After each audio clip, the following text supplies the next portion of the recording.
बिस्मिल्लाहिर्रहमानिर्रहीम। I am doctor Hasan Junaid. आज के इस सेशन में हम डिस्कस करेंगे कि PARC Pakistan agriculture research council में जो साइंटिफिक ऑफिसर और असिस्टेंट साइंटिफिक ऑफिसर की सीट्स आई उनका सिलेबस क्या है और उसको किस तरह से आप लोग कवर कर सकते हैं। तो पीएआरसी के अंदर जो है पाकिस्तान एग्रीकल्चर रिसर्च काउंसिल में जो जॉब्स आई उनका अप्लाई का तरीकाकार क्या है वो इससे पिछले सेशन में मैं आपसे डिस्कस कर चुका और वो यूट्यूब पे भी आपको उसकी वीडियो मिल जाएगी। अब हम डिस्कस कर लेते हैं कि पेपर जो है उसके अंदर पेपर पैटर्न क्या होगा और उसके लिए किन बुक से आपको हेल्प की जरूरत है, किन बुक से आप उसको कवर कर सकते हैं। तो ये जो आपका टेस्ट होगा वो 100 मार्क्स एमसीक्यूज का टेस्ट होगा। 100 नंबर के एमसीक्यूज आएंगे जिसको आप लोगों को क्लियर करना होगा। जो फिर उसके बाद आपका इंटरव्यू होगा और जो मेरिट में अबव लोग होंगे उन लोगों की सीट के ऊपर सिलेक्शन हो जाएगी। मेरिट कितना चलता है इन सीटों पे या नहीं चलता वो एक अलग बात है, पाकिस्तान का निज़ाम अलग से है। तो इसमें जो आपका पेपर होगा वो बेसिकली 70% सब्जेक्ट का होगा और 30% जनरल नॉलेज का होगा।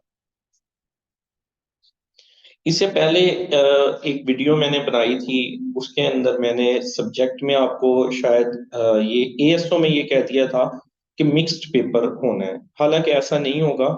ये आपका जस्ट साइंटिफिक ऑफिसर है या असिस्टेंट साइंटिफिक ऑफिसर है, उसमें जो सब्जेक्ट होगा वो सब्जेक्ट जिस कैटेगरी में आपने एमफिल किया हुआ है या बीएस किया हुआ है उसी से रिलेटेड आपका पेपर होगा। और जो 30% जनरल नॉलेज है वो तो ओवरऑल जनरल नॉलेज ही होता है ना। उसका मैं आपको सब्जेक्ट दिखा देता हूँ कौन से सब्जेक्ट होते हैं, किस बुक से आपको वो तैयार करना होता है।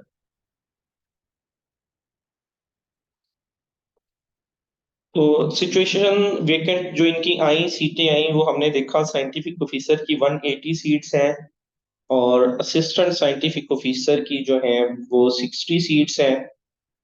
अब जब ये इनकी एडवर्टाइजमेंट आई तो इसके साथ इन्होंने एडवर्टाइजमेंट में, ये पहली एडवर्टाइजमेंट है जो शॉर्ट है, फिर जो लार्जर एडवर्टाइजमेंट आई उसमें इन्होंने ये भी बताया कि आप लोगों के एजुकेशन कितनी होनी चाहिए और किस सब्जेक्ट में होनी चाहिए, तो वो लोग एलिजिबल हैं इसमें। हम उस चार्ट को देखते हैं। तो सबसे पहले हम साइंटिफिक ऑफिसर के हिसाब से देख लें तो ये वाली चीज वही आ गई सारी जो पिछली के अंदर, पिछली एडवर्टाइजमेंट के अंदर लिखी हुई थी। ठीक है। उसके बाद की जो एडवर्टाइजमेंट है उसमें देखिए जो जिसमें इन्होंने मजीद उसको एक्सप्लोर करके बताया है। तो साइंटिफिक ऑफिसर की अगर बात कर लें तो यहाँ पे बताया गया है कि एमएससी ऑनर्स हो या एमफिल हो या एमएससी इंजीनियरिंग हो या एक्वावेलेंट क्वालिफिकेशन हो, कितने साल की, 18 साल की। मींस 18 ईयर ऑफ एजुकेशन होना लाजमी है साइंटिफिक ऑफिसर के पे अप्लाई करने के लिए। कुछ लोग जो हैं वो जैसे डीवीएम है, वो 17 ईयर का बनता है, तो वो लोग एलिजिबल नहीं है एसओ की सीट के लिए। वो भी एएसओ की सीट के लिए एलिजिबल होंगे। एसओ की सीट में डायरेक्टली उन्होंने लिख दिया है कि 18 ईयर ऑफ एजुकेशन होनी चाहिए, 3 सीजीपीए के साथ या फर्स्ट डिवीजन, या तो और आपकी जो है डिग्री उसकी सीजीपीए 3+ होनी चाहिए या आपकी फर्स्ट डिवीजन भी होनी चाहिए। और सेकंड स्टेप उन्होंने लिखा, एनिमल साइंसेज में डीवीएम डिग्री वालों को प्रेफरेंस दी जाएगी। इस स्टेप से ये मुराद नहीं है कि जिसकी डीवीएम डिग्री है वो एलिजिबल हो गया इस सीट के लिए। ना इस स्टेप से ये मुराद है कि सिर्फ डीवीएम लोग ही सिलेक्ट होंगे। ऑल दो उन्होंने कहा है कि जिसकी बेसिक डिग्री डीवीएम होगी उसको प्रेफरेंस दी जाएगी। ठीक है, इंटरव्यू में अगर उसकी कम्युनिकेशन स्किल अच्छी है with good written and oral communication skill या एनालिटिकल स्किल है तो उस शख्स को जो है वो प्रेफरेंस देंगे। अब अगर हम देखें कि जो उन्होंने हमसे कहा कि एमएससी एमफिल या एमएस ऑनर्स या 18 ईयर ऑफ एजुकेशन होनी चाहिए, वो किन सब्जेक्ट्स में होनी चाहिए, आप में से कौन लोग एलिजिबल हैं उसके लिए? तो उसके लिए हम नेक्स्ट स्लाइड देखते हैं। जी, इसके अंदर जो मेंशन किया गया, वो किया गया कि एनिमल बायोटेक्नोलॉजी, अगर एनिमल साइंसेज में हम बात कर लें, animal breeding and genetics, animal nutrition, animal reproduction, physiology, dairy technology, veterinary, pathology, microbiology, medicine, parasitology, vaccinology, zoologies में से जिसने फिशरीज में, जिसका मेजर सब्जेक्ट फिशरीज है और उसने एमफिल किया हुआ है, लाइफ स्टॉक मैनेजमेंट। इसके अलावा भी कुछ सब्जेक्ट और मेंशन है, जैसे कि फॉरेस्ट्री, जोलॉजी जिसने वर्टिब्रेट्स के अंदर की हुई है, या जो है आप लोगों का फूड साइंसेस, फूड टेक्नोलॉजी वाले, ये पूरी एक लिस्ट दी हुई है। और इस इन्हीं सब्जेक्ट में आपका एमफिल होना लाजमी है, तभी आप लोग एलिजिबल हैं, जो इन्होंने एक लिस्ट दी हुई है साथ। अगर आपका एमफिल किसी और सब्जेक्ट में है तो आप फिर इस जो है जॉब के ऊपर एलिजिबल नहीं है। वो डेफिनेटली जब डॉक्यूमेंट्स की स्क्रूटनी होगी, आपका टेस्ट लेने के लिए वो ग्रुप अलहदा-अलहदा बनाएंगे, तो आपका जो फॉर्म है वो रिजेक्ट हो जाएगा। और यही जो सब्जेक्ट्स हैं वो एएसओ में भी, असिस्टेंट साइंटिफिक ऑफिसर में भी यही सब्जेक्ट मेंशन है, लेकिन वहां पे सिर्फ बीएस होना चाहिए। एक बंदा है उसका बीएस माइक्रोबायोलॉजी है, he is eligible for the job. एक बंदा है उसका बीएस फॉरेस्ट्री है, वो एलिजिबल है जॉब पे अप्लाई करने के लिए, एएसओ की जॉब पे।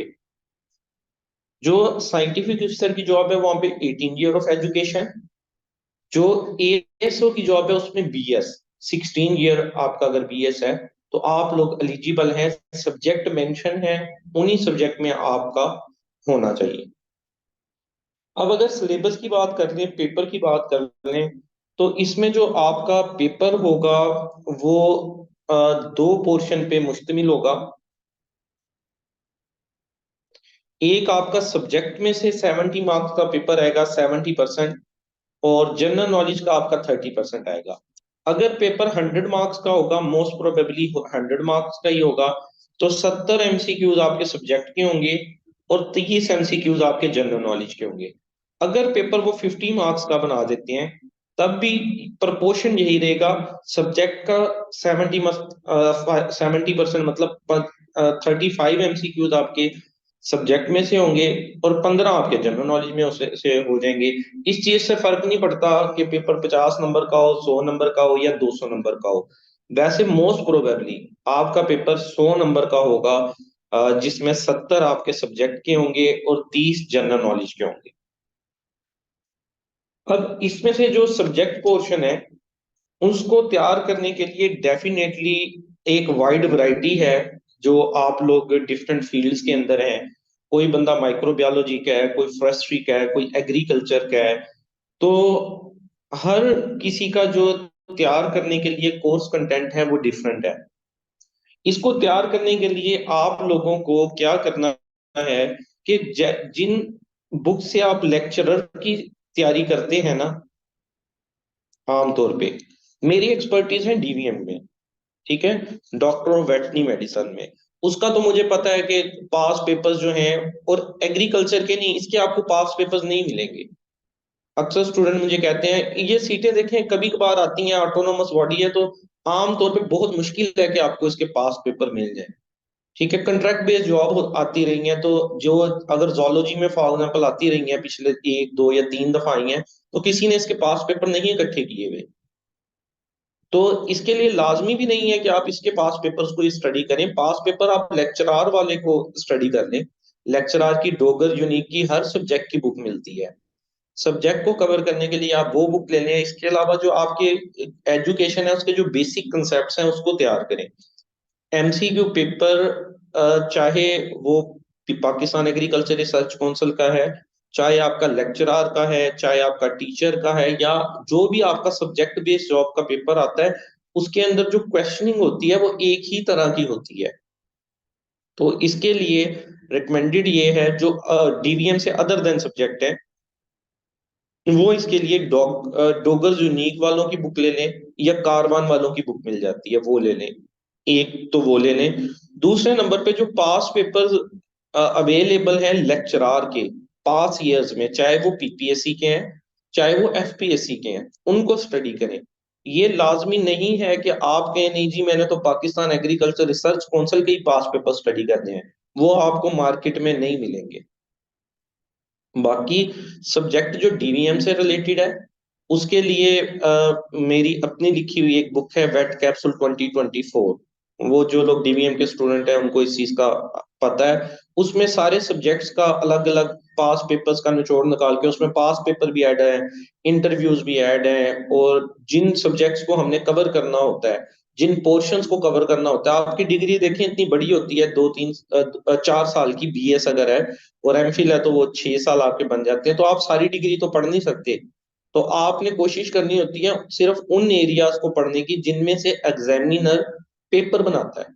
तो कहने का मकसद ये, वो पेपर का पता आपको कैसे चलता है? पास पेपर से।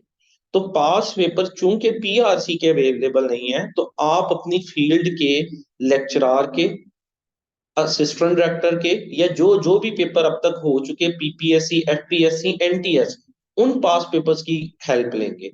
ठीक है। और बुक डोकर्स यूनिक या कारवान की अपने सब्जेक्ट की ले लें, उधर से आपका जो सब्जेक्ट है वो कवर हो जाता है। और जो नहीं, एएसओ पे एमफिल नहीं रिक्वायर, एएसओ पे सिर्फ डीवीएम रिक्वायर है। वो मैंने एएसओ वाली यहाँ पे आपको एडवर्टाइजमेंट नहीं दिखाई। उस पे बीएस या सिर्फ जो है आपका डीवीएम रिक्वायर है एएसओ पे। तो वो आप एडवर्टाइजमेंट देख लें, ग्रुप में कई बार शेयर हो चुकी है, तो उसमें आपको वाजिया फर्क पता चल जाएगा। यहाँ पे सब्जेक्ट अगर मैं डीवीएम वाली की बात कर लूं, सिर्फ सिर्फ 2 मिनट इस चीज पे हम देंगे, फिर आगे मूव ऑन करेंगे जनरल नॉलेज कैसे तैयार करते हैं। तो ये 8 सब्जेक्ट हैं जिनमें आपने बेसिकली कमांड हासिल करनी होती है। ये सिर्फ डीवीएम के लिए, जिन लोगों ने एएसओ पे अप्लाई किया या एसओ पे अप्लाई किया। जिन्होंने तो एसओ पे अप्लाई किया, उनका जो सब्जेक्ट है, फॉर एग्जाम्पल उनका एमफिल पैथोलॉजी है, तो उन्होंने एमफिल पैथोलॉजी ही तैयार करना है। आपका पेपर एमफिल पैथोलॉजी में से ही आएगा। लेकिन एक शख्स जो मेरा ख्याल है एसओ पे अप्लाई कर रहा है, एमफिल है, वो डेफिनेटली एएसओ पे भी अप्लाई कर रहा होगा, क्योंकि उसने पेपर देने तो जाना है इस्लामाबाद, दोनों पे अप्लाई कर रहा होगा। जब आप एएसओ की सीट पे अप्लाई करेंगे तो आपका जो है वो जनरल हो जाएगा। फिर आपका इन सारे सब्जेक्ट में से एक पेपर आएगा जो अकामुलेटिव होगा, जो डिफरेंट फील्ड्स को टच कर रहा होगा। डीवीएम की बात कर रहा हूँ सिर्फ। ठीक है।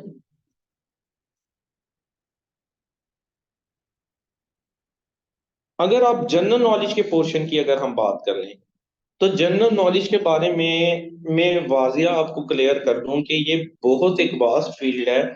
हम आखिर में हम इसको इग्नोर करते रहते हैं आमतौर पे जनरल नॉलेज फील्ड को। ठीक है। और हम कहते हैं कि वहां पे या तुक्का लग जाएगा या आखिरी हफ्ते में कोई फाइल पढ़ लेंगे जिसमें से पेपर आ जाएगा। लेकिन ऐसा हरगिज नहीं होता। जी, टेस्ट सेंटर इस्लामाबाद और कराची होता है, दो ही टेस्ट सेंटर इसके बनते हैं।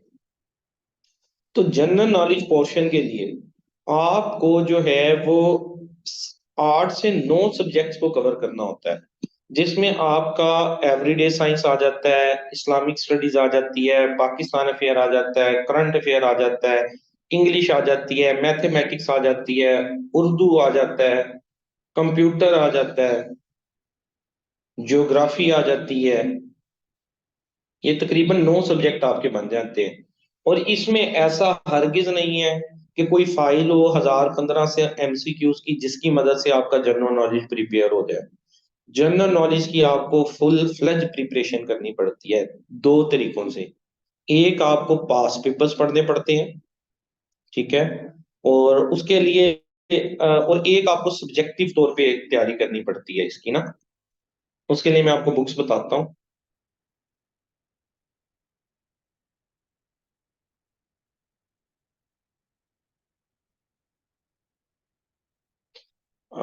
बुक्स अगर हम बात कर लें डीवीएम से रिलेटेड सब्जेक्ट की, तो आपको 2 बुक्स को टच करना है। एक वेट कैप्सूल 2024 और दूसरा कुछ एमसीक्यू सोर्सेज हैं, वेट स्कैन है, ब्रेन टीजर, शर्मा, बिदार, इल्मी, ये डीवीएम से रिलेटेड जो हैं हैं। मैं क्वेश्चंस आपके आखिर में एड्रेस करूंगा, सबके क्वेश्चन आखिर में एड्रेस कर दूंगा।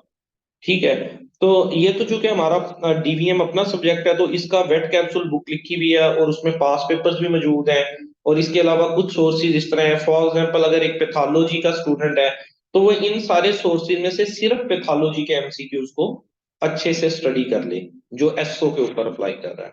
ठीक है। ये वेट कैप्सूल है जी, 2024 एडिशन। ये जो है पास पेपर्स की बुनियाद पे जो पिछले सालों में हुए उनकी बुनियाद पे बनाया गया है। और ये एक सब्जेक्टिव और ऑब्जेक्टिव मिक्सचर है, जिसमें आपके जो पास पेपर्स हैं वो भी शामिल हैं, जो पिछले 6 सालों में हुए, और जो इंटरव्यूज हुए वो भी शामिल है। तो ये तो आपका एक कंप्लीट पैकेज है, जो आप बाकी एग्जाम्स की भी प्रिपरेशन करते वक्त कभी वेटरनरी ऑफिसर की सीटें आ जाती हैं या किसी और डिपार्टमेंट में सीटें आती हैं, कैप्टन डॉक्टर की सीटें आती हैं, उसके लिए यहाँ से तैयारी कर सकते हैं। अगर हम जनरल नॉलेज की बात करें तो इसके लिए आपको दो बुक्स जो हैं वो पढ़नी पड़ती हैं, और बात हो रही है दो बुक्स की। ये बिल्कुल भी इसका कोई शॉर्टकट नहीं है जनरल नॉलेज का। चाहे आपके एग्जाम में 20 मार्क्स का आ रहा है, चाहे 30 मार्क्स का आ रहा है, चाहे आपका पूरा कुछ पेपर होते हैं उन्हें हम वन पेपर एमसीक्यूज एग्जाम कहते हैं, 100 मार्क्स वाले, चाहे वो हैं, सारों की तैयारी बराबर ही है। या आपको जनरल नॉलेज आता है या आपको नहीं आता, दरमियान का कोई तीसरा रास्ता नहीं है इसमें। लेकिन हमारे यहाँ ये मतलब एक स्टूडेंट के माइंड में यही पाया जाता है कि हम अपना सब्जेक्ट अच्छे से तैयार कर लें, जनरल नॉलेज देखी जाएगी या आखिरी हफ्ते में पढ़ लेंगे। तो ये एक हफ्ते में कवर होने वाली चीज नहीं है। इसके लिए आपको कम से कम जो है वो दो बुक्स पढ़नी पड़ती हैं। ठीक है। एक है जी एफपीएससी इम्तियाज शाहिद के मॉडल पेपर्स, अगर तो सीट है फेडरल लेवल की फिर आप एफपीएससी के पढ़ते हैं। अगर सीट है पीपीएससी आपके रीजनल लेवल की, आपके पब्लिक सर्विस कमीशन की, सूबे की, फिर आप पीपीएससी वाली बुक लेते हैं। दोनों बुक्स अवेलेबल है मार्केट में, और दोनों जो हैं वो अलग अलग नेचर की हैं। इनसे हमें ये पेपर पैटर्न पता चलता है कि पास के अंदर एग्जामिनर किस तरह के जनरल नॉलेज के क्वेश्चन पूछता रहा, हमें किन टॉपिक्स को कवर करना है। दूसरा, सब्जेक्टिव पढ़ने के लिए हमें जरूरत होती है advance general knowledge one liner by Iqra Imtiaz. ये ले लें, कारवान वाली ले लें, जंगीर वन टाइम की ले लें, जो मर्जी ले लें, बात एक ही है, सिर्फ ऊपर वाला कवर चेंज है, अंदर डेटा सेम ही है। आप जनरल नॉलेज अभी for example junior petrol officer की सीटें आई हैं, अब लोग कहते हैं नहीं जी जूनियर पेट्रोल ऑफिसर की ही बुक चाहिए हमें।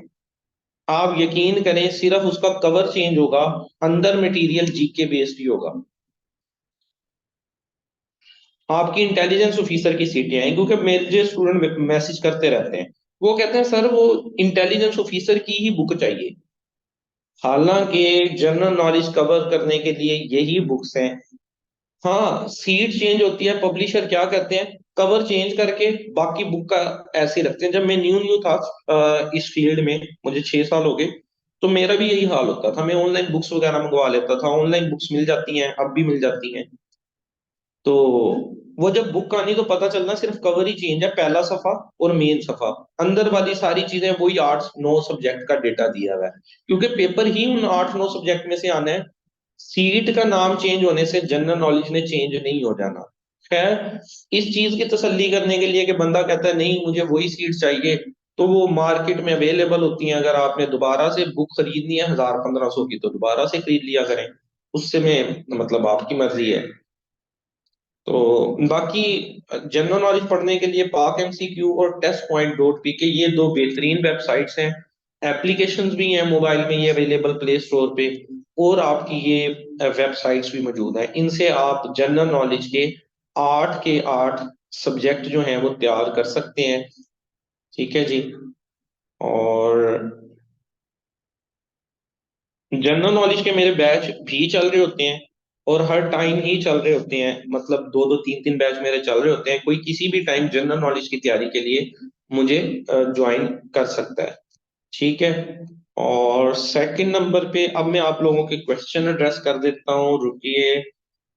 कहाँ से? टेस्ट सेंटर इस्लामाबाद, हाँ जी इस्लामाबाद होता है। Second, people with MPhil molecular biology and biotechnology are eligible or not, as you mentioned animal biotechnology particularly। नहीं, वो आप जब देखेंगे ना अपना एड, मैंने एड का भी आधा हिस्सा देखा है, आप एडवर्टाइजमेंट को दोबारा से देखिएगा, उसमें बाकी भी हिस्से हैं, नेचुरल साइंसेज वाले, इंजीनियरिंग वाले, और जो है ना बायोलॉजिकल साइंसेज वाले। तो जो है ना बायोटेक्नोलॉजी वाले आई थिंक एलिजिबल हैं, बायोटेक्नोलॉजी सब्जेक्ट दिया हुआ है। टेस्ट सेंटर में बता चुका आपको। वेट कैप्सूल दोबारा से शेयर कर दूं ग्रुप में न्यू मेंबर्स के लिए? जी मैं ग्रुप में शेयर कर दूंगा। व्हाट्सएप ग्रुप लिंक शेयर कर दूं? अभी यहाँ से मुझे वापस जाना पड़ेगा। फिर दूसरा मसला ये है कि यहाँ पे मैं व्हाट्सएप ग्रुप लिंक इसलिए नहीं शेयर कर सकता, मेरा ख्याल है आप डीवीएम के हैं, डॉक्टर मोहम्मद वकास और अमार। तो बाकी जो कुछ स्टूडेंट हैं मेरे, दो अलग अलग ग्रुप व्हाट्सएप ग्रुप हैं।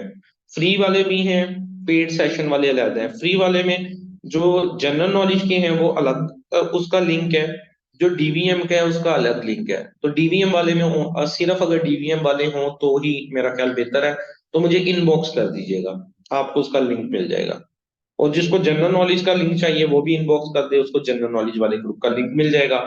और मुझे बता भी दीजिएगा कि आपको फ्री वाला चाहिए।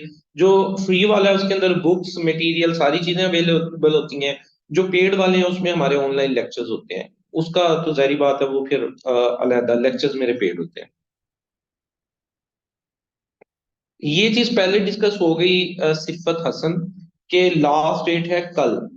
और वैसे जो एसओपी है उसके मुताबिक लास्ट डेट तक आपके डॉक्यूमेंट उस ऑफिस में पहुंच जाने चाहिए। लेकिन अब चूंकि आप लोगों ने अप्लाई करना है, दिन भी आखिरी रह गया है, तो इसमें ये कर लें, आप कल ही बैंक ड्राफ्ट बनवाएं, कल ही ऑनलाइन फॉर्म फिल करें, और कल के दिन में टीसीएस करा दें, ताकि 26 तारीख तक वहां पे आपकी डाक पहुंच जाए। डाक के ऊपर मेंशन होगा 25 तारीख, तो वो आपका अप्लाई हो जाएगा। जी टेस्ट सेंटर इस्लामाबाद और कराची दोनों होते हैं। टेस्ट कब तक एक्सपेक्टेड है? देखिए जो ऑटोनोमस इदारे होते हैं वो अपनी टेस्ट डेट में आजाद होते हैं। वो चाहे तो 15 दिन बाद ले लें, चाहे तो 6 महीने बाद लें, चाहे तो 1 साल बाद लें। They are not bound. लेकिन अगर हम प्रीवियस रूटीन देखें तो पिछले सालों में आमतौर पे अप्लाई के 4 से 5 महीने बाद आपका पोर्टल अपडेट होता है और रोल नंबर स्लिप आती होती है। वो जॉब्स होती हैं वैसे कंट्रैक्ट बेसिस की, इस दफा परमानेंट बेस जॉब है, तो इसमें हम डेट को फिक्स नहीं कर सकते कि वो टेस्ट आपका कब लेंगे।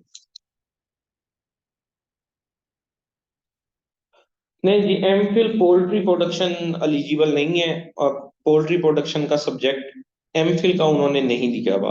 मजीद इसको कंफर्म करने के लिए वेबसाइट पे उन्होंने अपने नंबर भी दिए हुए हैं और ईमेल भी दी हुई है, उसके ऊपर आप ईमेल कर दें, नंबर पे कॉल करके देख लें। वैसे हैं तो गवर्नमेंट अदारे इतनी जल्दी रिस्पॉन्स करते नहीं है, लेकिन मैं आपको कह रहा हूँ ताकि आप अपनी फाइनल राय कायम कर लें। इन माई ओपिनियन आप एलिजिबल नहीं है।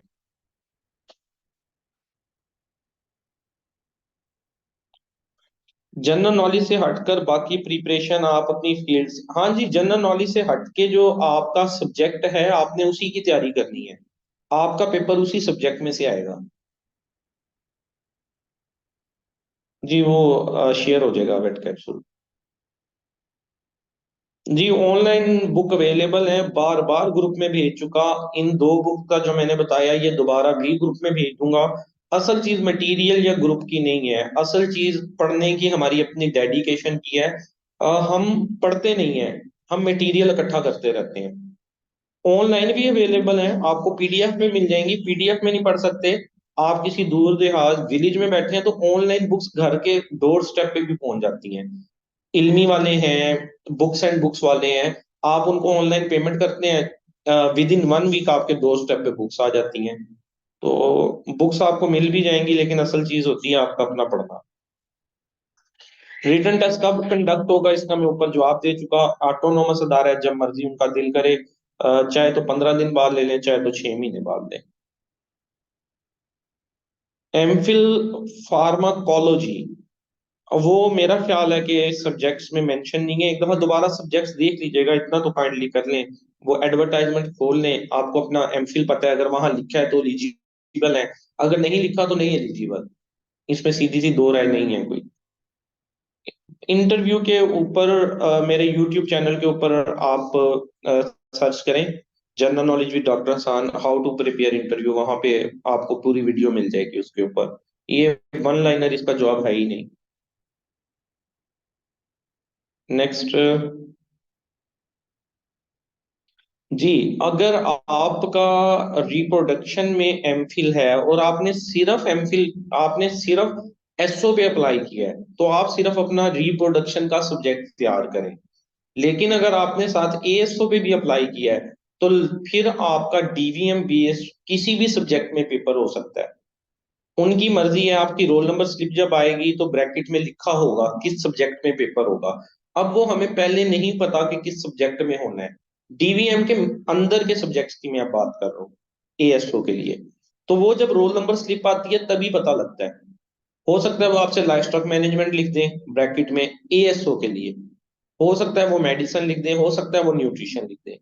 तो चूंकि अगर आपने एएसओ पे भी अप्लाई किया है, तो आपको फिर टोटल तैयार करना पड़ेगा। लेकिन अगर आप पहले ही कोई ऐसी जॉब कर रहे हैं कि आप एएसओ पे नहीं जाना चाहते, सिर्फ एसओ पे जाना चाहते हैं, तो सिर्फ फिर आप अपना सब्जेक्ट ही प्रिपेयर करें, उसी में से पेपर आएगा।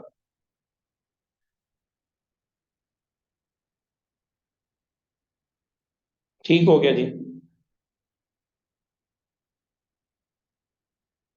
असिस्टेंट डायरेक्टर ईएसएफ का टेस्ट, अच्छा चलें, यहाँ पर हट के जनरल नॉलेज से रिलेटेड बात कर रहे हैं। देखिए अगेन वही बात, पीपीएससी, एफपीएससी, पीएआरसी, कोई भी अदारा जो है वो बाउंड नहीं है कि वो कब पेपर ले। और खासकर जो एफपीएससी है, फेडरल पब्लिक सर्विस कमीशन, इसके तो टेस्ट होते ही बहुत ज्यादा लेट है। बाज का 1 साल भी लग जाता है पेपर लेने में। कोई टेस्ट मिनिमम 4 महीने, और मैक्सिमम आप लगा लें तो 9 महीने। इनकी ये ब्रैकेट है जो मैंने ऑब्जर्व की है पिछले 5-6 सालों के अंदर। तो जो मेरा आइडिया है, एक्सपेक्टेड डेट आपका ये मई के अंदर पेपर हो जाएगा। पेपर से पहले आपको एक मैसेज आएगा चेंज ऑफ सेंटर का। चेंज ऑफ सेंटर से मुराद ये आपको ऑप्शन देते हैं कि आप अपना सेंटर चेंज कर लें, सिर्फ एफपीएससी वाले, फेडरल पब्लिक सर्विस कमीशन वाले। उसके 1 महीने बाद होता है, तो अभी तक वो मैसेज नहीं आया किसी को। इसका मतलब है कि अभी आपके पास 1.5-2 महीने हैं, मई के अंदर जाके होगा। और इसके अलावा एक ने क्वेश्चन किया था कि एमओडी के रिजल्ट कब आएंगे, एडी एमओडी के। तो वो भी विद इन 1 मंथ आ जाएंगे आपके ना, 1 महीने के अंदर अंदर आ जाता होता है उनका रिजल्ट। इसके अलावा कोई क्वेश्चन?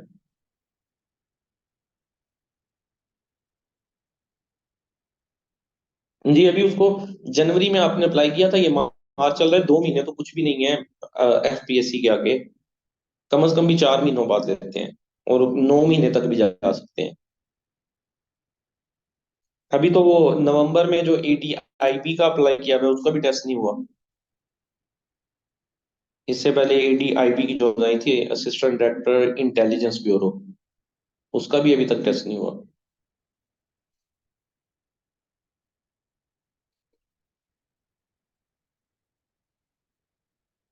चलें, ठीक हो गया जी, मेरा ख्याल मजीद आपका कोई क्वेश्चन नहीं है, तो इस सेशन को यहीं पे जो है हम एंड कर देते हैं। ओके जी, अल्लाह हाफिज।